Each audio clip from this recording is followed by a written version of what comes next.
یه شیرینی فروشی وسط شهر یه تابلوی خیلی وسوسه انگیز زده بود. هر شیرینی که اسمشو ببری و ما نداشته باشیم $1,000,000 میگی. یه مرد وارد میشه و با خنده میگه هی سلام خوبی، من پای میمون آبی میخوام. چند دقیقه بعد فروشنده با یه ظرف شیرینی مخصوص برمیگرده و میگه بفرمایید پای میمون آبیتون. مرد جا میخوره ولی میخوره و میره. روز بعد برمیگرده و میگه خب امروز کیک عنکبوت قطبی میخوام. بازم چند دقیقه بعد فروشنده با یه جعبه کیک آماده میاد. مرد دیگه مطمئنه فقط یه چیز غیر ممکن باید بخواد.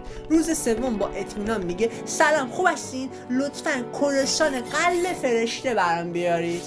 فروشنده برمیگرده اما این بار با یه کیف پر از پول.